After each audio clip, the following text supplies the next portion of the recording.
Assalamualaikum and good day everyone. I'm Zaif Nasrullah and today we will be presenting a case study on the tragic AMRI hospital fire in Kolkata, India, focusing on the engineering and ethical failures involved. Okay, here a quick outline of our presentation, which include the introduction, incident overview, technical and engineering issue, ethical reason for failure, recommendation, and finally the conclusions. To begin, the incident took place on 9th December of 2011 at AMRI Hospital in South Kolkata. Although the fire started in the basement, toxic smoke rapidly spread throughout the 7-story building through the air conditioning ducts. Tragically, 93 people lost their life, most of whom were critically ill patients. Investigation revealed that key fire safety systems like alarms and sprinklers were either turned off or non-functional, and emergency response was delayed. The hospital had even received warning periods to the incidents but failed to act. This case highlights how engineering negligence and lack of ethical responsibility can lead to devastating consequences. Moving on to the discussion, timeline on the day of the incident. On December 9, 2011, a fire broke out at hospital and local residents were the first ones to notice the smoke, and by 3:30 am, the fire was visible. The fire control room was alerted at 4:10 am, but by the time firefighters arrived, alarms and sprinklers were non-functional. From 4:30 until 6 am, smoke spread to the AC system, suffocating patients. The death toll reached 93 as confirmed by the police control room at 8 p.m. Contributing factors to the incident: the hospital fire was caused by unsafe storage of flammable materials in an illegally converted basement, poor fire safety system where smoke alarms and sprinklers were turned off, and insufficient training and emergency preparedness of the staff. Lastly, regulatory laxity, as despite warnings and expired safety certifications, the hospital continued operating without compliance. Consequences of the incident: legal and regulatory repercussions, arrest of 6 directors with a charge of responsible homicide. Secondly, the West Bengal government revoked the hospital license and reviewed fire safety across several hospitals, revealing widespread non-compliance. Lastly, lost public trust on healthcare system, emphasizing the need for hospital to prioritize patient safety over financial gains and calls for stronger regulations. In 2011, the AMRI hospital fire in Kolkata exposed catastrophic electrical engineering failures. An electrical short-circuit in the basement caused by overloaded wiring and poor circuit protection ignited LPG cylinders and medical waste. This violated Indian electricity rules and national building code standards, revealing gross negligence in construction and maintenance. Non-functional fire safety system. Worse, the tragedy. Smoke detectors were disabled, sprinkles failed, and no fire control center exists. Breaching West Bengal fire service regulation, illegal basement storage of hazardous material without fire-rated enclosures, ignored safety codes. The building seal design and flawed HVAC system, leaking fire dampers, spread smoke rapidly, narrow halfway, and inadequate exit trap, immobile patient, violating NBC standards. So, the AMRI fire underscores engineering ethical duty to prioritize safety, enforce compliance, and protect life through the rigorous design, maintenance, and audits. Now, getting into the ethical reasonings behind the AMRI Hospital tragedy.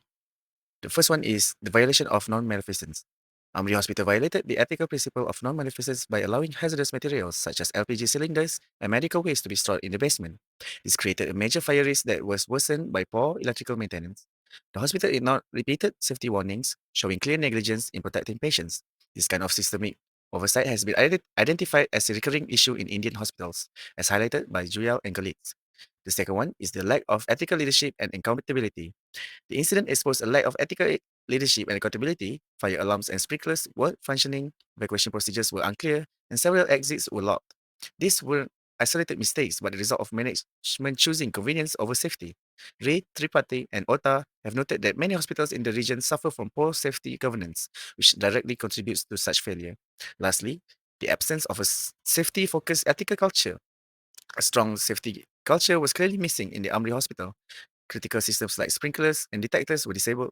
There was no fire control room and safety checks were lacking. This shows that the fire preparedness was not seen as a priority. Pal and Gosh point out that when safety is treated as secondary, the consequences can be fatal. Alright, thank you for my previous statement. Right. Now I'll talk about the recommendation for how to us to prevent the AMRI incidents. First, we need to strengthen the regulatory enforcement and legal accountability, which is we are suffice to say need to enforce a stricter national building code and state specific fire law, which is we specifically need to mandate a regulated party fire safety audits and also to penalize the violation with any heavy fines or criminal charges for negligence. For example, we can implement the Singapore Fire Safety Act, which has significantly a stricter inspection, higher legal consequence, and higher safety standards.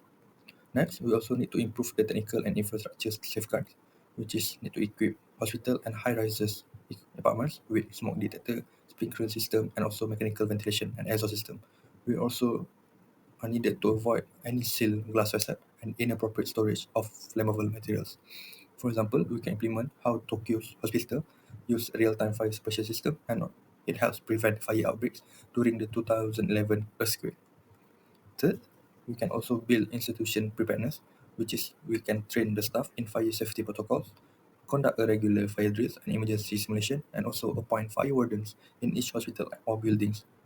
For example, we can implement how New York City Fire Department deal with their institutional preparedness, which is they often have the quarterly fire drills and also fire safety director are required in all hospitals. Following up the recommendation, we are also encouraged to promote community engagement and also public accountability. We encourage the people to run public safety awareness campaigns and also form community fire response team. This in turn to increase the fire safety compliance in across the community. For example, we can implement how the Copenhagen Safe City Initiative is used. Implementation of digital platform for public inputs and also participation for safety planning. And lastly, we are also encouraged how to rethink the urban planning and emergency response integration. Government can conduct a risk mapping to identify vulnerable zones to ensure fire stations are always within 3 kilometers of all city clusters and also integrate fire, medical, and police into a unified emergency response system. For example, Seoul in South Korea use an AI-powered emergency system response platform and help to optimize the response routes using big data. Thank you. Okay, for the final part, which is the conclusion, the AMRI hospital fire stands as a clear example of how engineering and ethical failures can lead to tragic consequences in a healthcare setting. The fire resulted in 93 preventable deaths due to neglected safety system and blocked escape routes. What made it worse was the fact that fire alarms and sprinklers were knowingly disabled and warnings from authorities were ignored. This incident exposed a dangerous culture of convenience over compliance. It highlights the urgent need for strict enforcement, regular risk assessment, and well-trained emergency personnel. Most importantly, hospital must prioritize engineering integrity and patient safety above all else. Okay, thank you for listening, and we hope this case remind all of us of the responsibility we carry as future engineers and professionals.